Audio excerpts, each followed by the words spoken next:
Dalam sepak bola, di Indonesia tak sedikit stadion yang memiliki kemampuan untuk membawa sepak bola ke puncak tertinggi. Entah itu karena kapasitasnya, kemegahannya, pemiliknya, atau karena gema suara yang muncul karena konstruksi bangunannya. Yang jelas, stadion-stadion itu mampu membuat sepak bola seperti mempunyai kehidupan tersendiri. Lalu, dari sekian banyak stadion yang terdapat di Indonesia, stadion mana saja yang dapat dikatakan sebagai yang terbaik? Inilah 10 stadion sepak bola terbaik di Indonesia.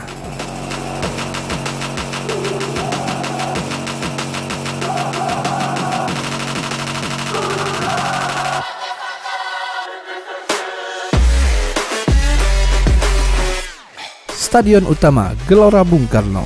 Sejak Bung Karno, Presiden pertama Indonesia, memancangkan tiang pertama dalam pembangunan stadion ini pada tahun 1960 lalu. Stadion ini memang sudah 3 kali berganti nama, dari Stadion Gelora Bung Karno, Stadion Utama Senayan, hingga kembali menjadi Stadion Utama Gelora Bung Karno. Namun setidaknya ada satu hal yang tak pernah berubah dari stadion ini sejak pertama kali dibangun. Stadion Utama Gelora Bung Karno selalu menjadi altar tertinggi sepak bola Indonesia. Selain mampu menampung sekitar 110.000 orang sewaktu pertama kali dibangun, Stadion Utama Gelora Bung Karno juga memiliki desain yang tergolong unik. Konstruksi atapnya yang disebut temu gelang, mirip dengan gelang Chandra Kirana Senjata Bima, salah satu tokoh pewayangan. Seluruh tribun di Stadion Utama Gelora Bung Karno pun tertutup oleh atap agar para penonton dapat terlindungi. Dengan pendekatan seperti itu, sampai saat ini Stadion Utama Gelora Bung Karno masih dapat dikatakan sebagai salah satu stadion terbaik di Asia Tenggara.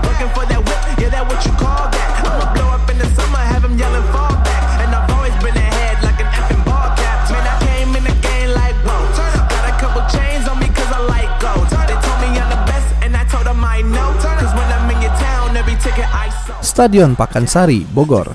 Stadion Pakansari memang hanya berkapasitas 30.000 tempat duduk, jauh lebih kecil daripada Stadion Utama Gelora Bung Karno. Tetapi bukan tanpa alasan, stadion ini menjadi primadona baru di Indonesia. Selain memiliki kualitas rumput kelas 1, tempat duduk di semua tribun Pakansari juga sudah menggunakan sistem single seater, lengkap dengan penomorannya. Seperti sebagian besar stadion-stadion di daratan Eropa, karena berada di sekitar perbukitan, Stadion Pakansari juga tergolong sejuk. Aksesnya pun mudah, karena terletak tak jauh dari pusat kota Bogor. Dalam gelaran Piala AFF 2016 lalu, karena Stadion Utama Gelora Bung Karno sedang mengalami renovasi, Stadion Pakansari kemudian dipilih untuk menjadi markas timnas Indonesia. Saat itu Pakansari mampu mengalahkan kandidat-kandidat lain seperti Stadion Manahan Solo dan Stadion Maguwo Harjo Sleman.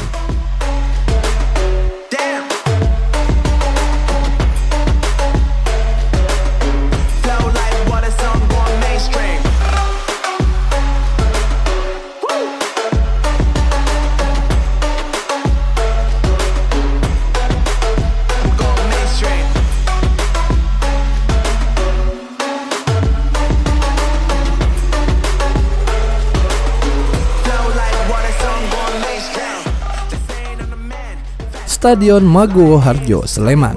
Entah itu dalam pergelaran sepak bola lokal maupun pergelaran laga internasional, Stadion Maguwo Harjo seringkali mampu menghadirkan atmosfer pertandingan yang membuat banyak orang takjub. Hal ini terjadi karena tidak seperti kebanyakan stadion di Indonesia, Stadion Maguwo Harjo tidak memiliki lintasan atletik yang biasanya menjauhkan penonton dari lapangan. Kelebihan yang dimiliki Stadion Maguwo Harjo tidak berhenti sampai di situ. Stadion yang sering dijuluki sebagai mini San Siro ini juga memiliki kualitas rumput kelas 1. Maguwo Harjo menggunakan rumput jenis Zoysia Mattarella. Jenis rumput ini merupakan rumput paling baik untuk digunakan sebagai rumput lapangan sepak bola. Sistem drainase Maguwo Harjo pun dapat diacungi jempol. Pasalnya, Maguwo Harjo masih mampu menyelenggarakan pertandingan dengan baik dalam kondisi hujan lebat.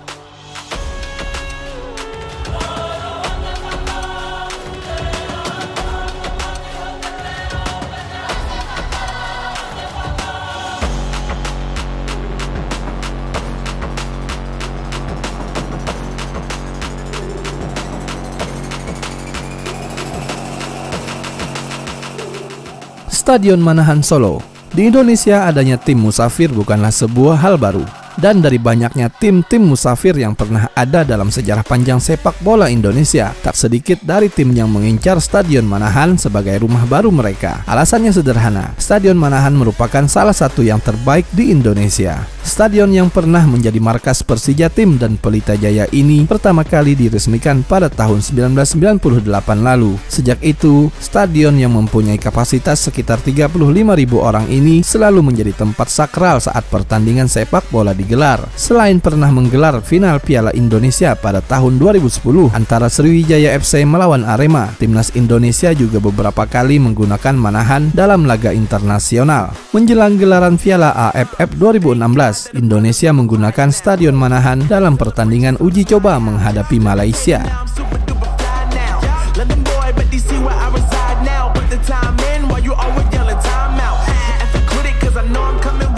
Stadion Gelora Sriwijaya, Palembang.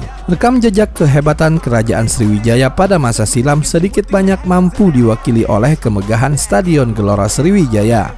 Selain menggunakan desain atap yang menyerupai bentuk perahu yang menjadi salah satu sarana kerajaan Sriwijaya dalam menaklukkan Nusantara, Stadion Gelora Sriwijaya juga menjadi rumah bagi Sriwijaya FC, salah satu tim besar di Indonesia. Stadion berkapasitas 40.000 orang ini semula dibangun untuk penyelenggaraan Pekan Olahraga Nasional PON 2004 di Sumatera Selatan. Namun setelah pemerintah Sumatera Selatan berhasil mengakuisisi Persija Tim, salah satu klub di divisi teratas sepak bola Indonesia, beberapa saat setelah PON 2004 berakhir, Stadion Gelora Sriwijaya kemudian menjadi markas bagi Sriwijaya FC.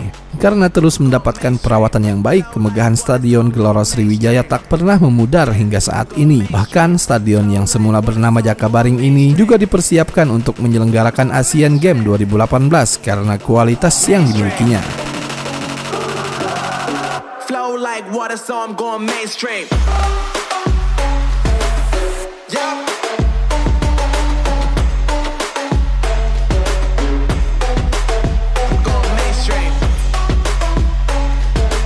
Stadion Mandala Jayapura. Dari segi arsitektur memang tak ada yang istimewa dari Stadion Mandala Jayapura. Tidak ada yang ikonik dari desain stadion yang menjadi markas Persipura ini. Meski begitu, bukan tanpa alasan saat AFC, otoritas tertinggi sepak bola Asia, mengatakan bahwa Stadion Mandala merupakan stadion terbaik di Indonesia pada tahun 2011 lalu.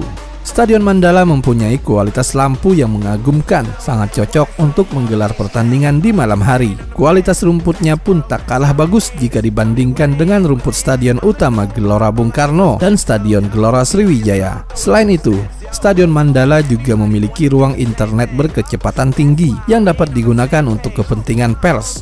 Pantas saja jika Persipura tak pernah mau berhenti berprestasi. Pasalnya mereka memiliki rumah yang sangat nyaman untuk ditempati.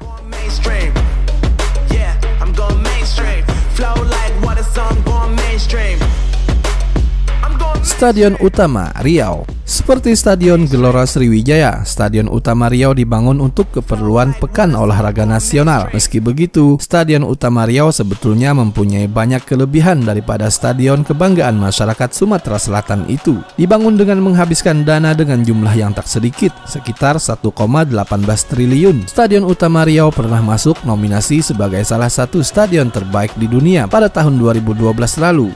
Stadion yang memiliki arsitektur mirip markas Bayern Munchen ini sudah menggunakan sistem single seater di seluruh tribunnya. Semua tribun tertutup di Stadion Utama Riau juga dilengkapi dengan ventilasi udara yang cukup memadai. Sayangnya, Stadion Utama Riau tidak terawat setelah gelaran PON 2012 lalu. Kemegahannya memudar dihajar oleh waktu.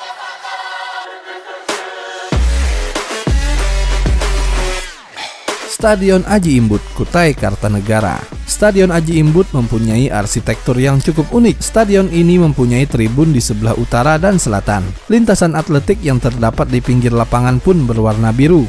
Tidak seperti warna lintasan atletik kebanyakan. Keunikan Stadion Aji Imbut pun masih ditambah dengan atap jenis membrane, mirip atap di Stadion Sapporo, Jepang yang membentang di tribun timur dan barat. Di Liga 1, stadion berkapasitas 35.000 tempat duduk ini menjadi markas Mitra Kukar, salah satu klub papan atas di Liga Indonesia. Sayangnya, meski memiliki desain yang trik, kualitas rumput di Stadion Aji Imbut belakangan ini sering mendapatkan kritik dari lawan-lawan Mitra Kukar.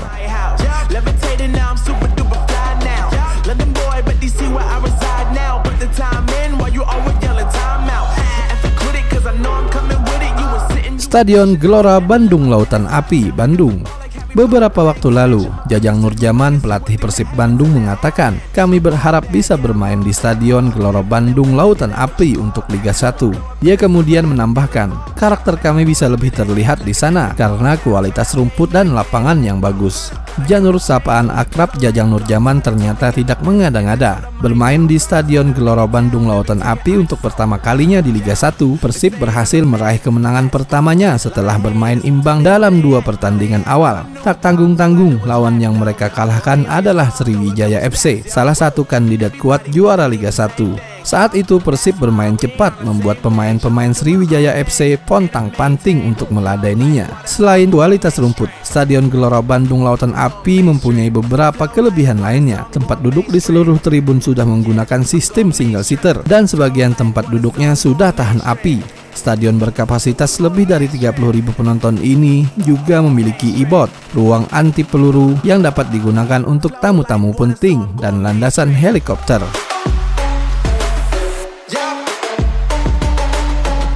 Stadion Batakan, Balikpapan.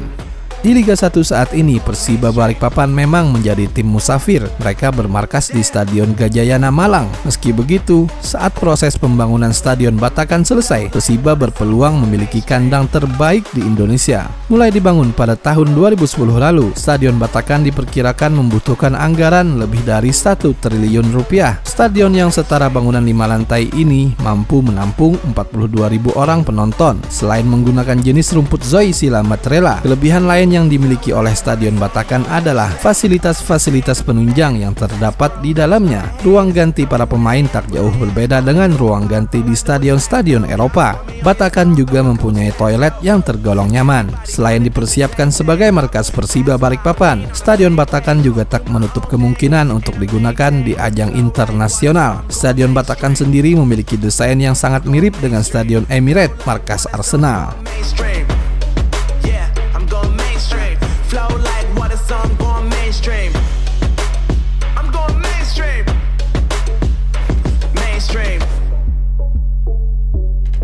Flow like water, so I'm going mainstream.